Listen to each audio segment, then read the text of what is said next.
Hello, my name is Nikki. Welcome back to my YouTube channel. I kind of fell off with doing reading wrap ups last year, and it's something that I want to get back into doing this year. Usually, when I make reading wrap ups, I will take notes on each book, some bullet points about the summary, and what I generally felt and thought of the book. But it just seems like so much work right now that I don't want to do. So I'm just gonna try to go through this and be casual about it. Okay, so I started off the year by finishing this book called The Town of Babylon by Alejandro Varela. This book is about a gay man named Andreas, and he lives in New York City, and he's going back to visit his parents in the suburbs. And their family is still kind of dealing with the recent loss of his brother, who died pretty young from a heart attack.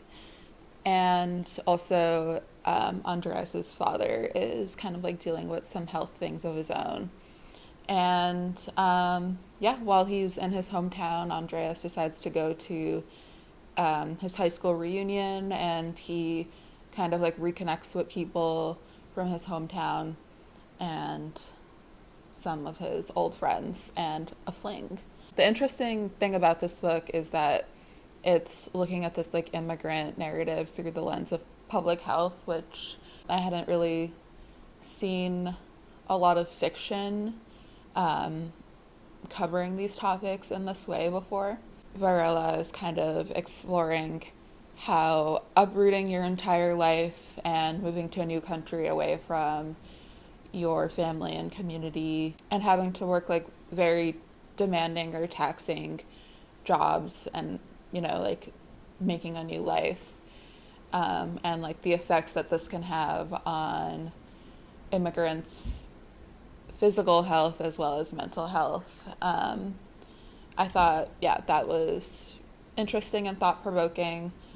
But ultimately, I felt like this novel was just trying to do a lot, because it was trying to tackle those topics, as well as growing up queer and in the suburbs. And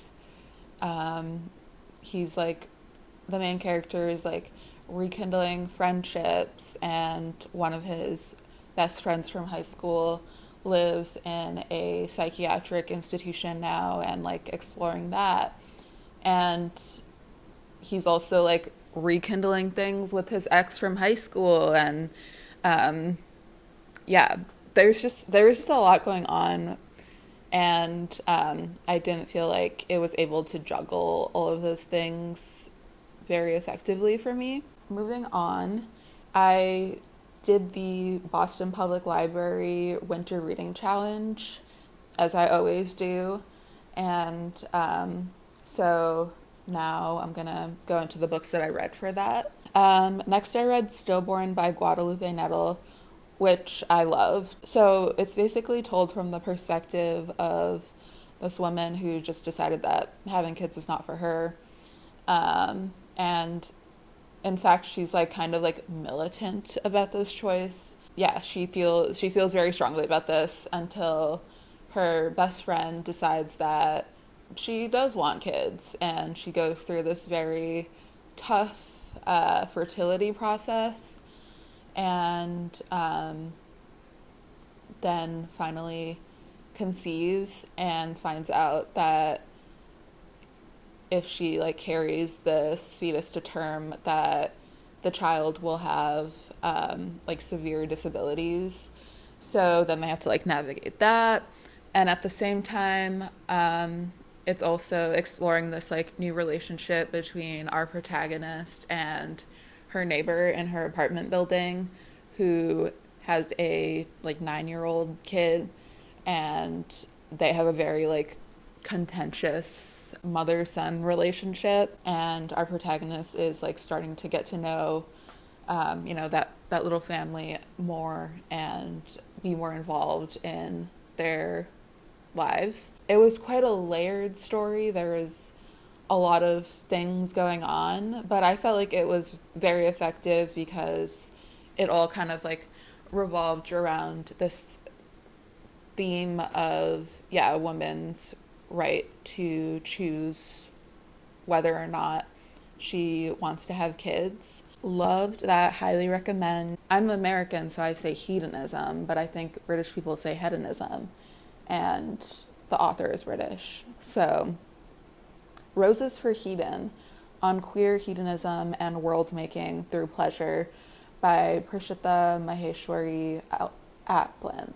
This book has been on my list for a little bit. I follow Prishita on Instagram, and I saw that they had published this book of essays, basically, and I'm trying to read more nonfiction these days. I got kind of interested in hedonism last summer because my friend Susan and I were watching the Pirates of the Caribbean, like, original trilogy, and I don't know, I loved the vibe of, like, pirates and hedonism. Anyway, what am I saying? Yeah, I guess I have been interested in hedonism, and I was interested in this book kind of like looking at hedonism through a queer lens. I liked that it kind of added this layer of like how hedonism can not only be, you know,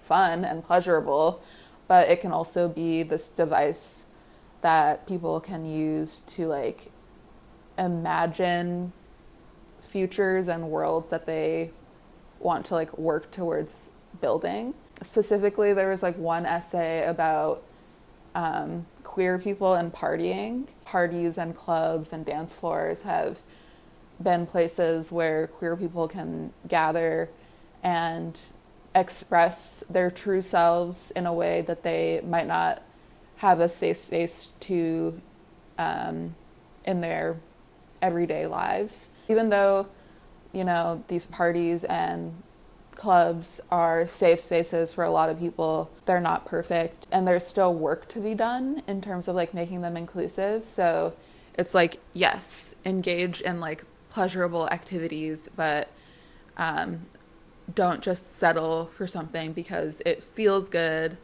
Like, how can we invite more people into this? Yeah, looking at hedonism as not just like a selfish thing, like engaging in pleasurable activities because it feels good for you and looking inward, but like kind of as like a collective thing. Next, I listened to the audiobook for How Far the Light Reaches, A Life in 10 Sea Creatures by Sabrina Imbler. This was recommended to me by my friend M. I forget why they recommended it to me, if it was because of the sea creature aspect, or I think we were also talking about scientific... Oh, you know what? We were talking about Braiding Sweetgrass, Braiding Sweetgrass by Robin Wall Kimmerer. Kimmerer kind of like relates her scientific findings and writings to narratives from her own personal life, and how I really appreciated like that connection. Then I think M said that reminded them of How Far the Light Reaches.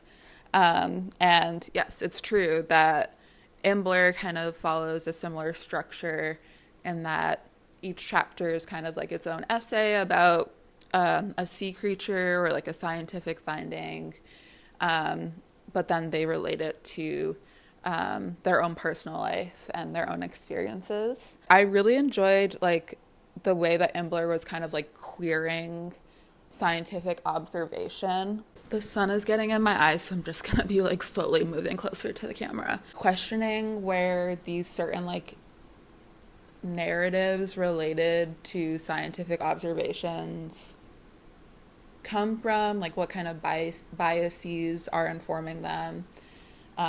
Particularly in one chapter, they were talking about how when like prey species, you see certain adaptations like camouflage or, the way certain prey animals move, and you're like, that's cool, but then when you think about it, those adaptations have been like handed down through evolution as a result of the trauma of like being a prey species and being hunted, which I was like, that's true and kind of grim to think about. But it got me thinking about, like as someone who likes to learn about animals and nature, like, yeah, thinking about these stories that we tell ourselves about the natural world. Next, I read Vagabonds by Aloksa Osandi. This, again, was for the Winter Reading Challenge at the BPL. I asked Mary Kate if she had any recommendations for the, like, Africa region on the challenge. Yeah, this is labeled a novel, but it almost feels like a collection of short stories with like a connecting thread through them that comes together at the end. And it kind of reminded me of There by Tommy Orange in that way, where you get to like meet all these characters throughout the chapters with like, mentions of similar themes and thread lines, and then they all come together at the end of There for the powwow. So like that narrative structure, they reminded me of each other. This is also a work of magical realism, so it combines a lot of like Nigerian folktale, and these different like spirits and gods, and how they're kind of like interacting with the human world and the city. Yeah, I don't read a lot of magical realism because I think I really struggle with like, well, is it magic or is it real? And I feel like with this book, I had to just like let go of that and just like see where it took me. After I got through the first couple of chapters and kind of like caught on to like what it was doing, I thought that like the writing was fantastic, and the stories were definitely like heavy. I think that queer narratives from the global south in general are not as abundant. Like those stories don't get told as often, and when they are told, it's usually like very overly like tragic. I never felt like the stories of the queer characters were like without joy and like totally tragic, if that makes sense. Next, I read Kitchen by Banana Yoshimoto, and the edition that I had another short story in the back. I think Kitchen is a novella, and then it had another short story in the back. I was drawn to this book because I was expecting it to explore cooking and kitchens a lot more. The main character in Kitchen kind of like starts off by describing her own fascination with kitchens and how much you can tell about people through their kitchens. There are a couple scenes that revolve around food and eating that left me hungry. Good food writing should make your tummy grumble a little bit. Kitchen follows our main character who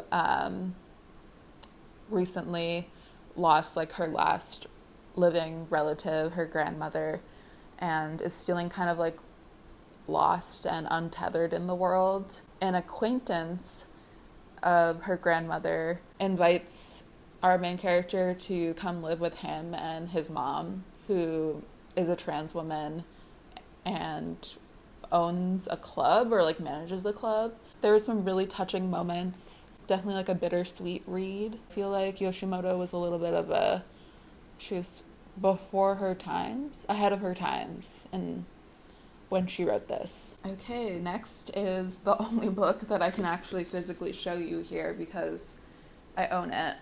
This is Amma by Sarah De Silva. This book is a like generational family saga told through the perspectives of three women in this family. So it's like our main character, her mother, and her mother's mother, her grandmother, and you get to like jump between all three of them, as well as like different stages of all of their lives, from like their youth to like their adulthood, going through like marriages and relationships and sibling dynamics, and exploring themes of migration and queerness. Like, it's truly like a family saga. Like, it explores so many different things, and I thought it was really well done. If you like to read family sagas, I definitely think you will enjoy this one. Perfect Victims and the Politics of Appeal by Mohammed El-Kurd. Palestinian people have to kind of like navigate this optics game of appearing like the perfect victim in order to garner like basic empathy, especially from like Western cultures, audiences. How they often have to like rise above hate and racism and a literal genocide, be like perfect models of humanity and certain values, and also simultaneously be like apolitical or seem like unradicalized, in order to justify their right to survive, and how fucked up that is. I think this was a really thought-provoking work of nonfiction. I felt like this was actually like raising new questions to me that were causing me to like, be introspective and think about, like my own personal stances and stuff like that, in a way that wasn't just like, so do you support or not support genocide? Yeah, it was like challenging in a good way. So now the sun is like fully in my face. I think it's like time for me to leave you. Those were all of the books that I read in January and February this year. Hoping to continue doing reading wrap-ups, maybe like every 2 to 3 months, maybe 2 months, to like keep it manageable. So stay tuned, and I hope you have a good rest of your day.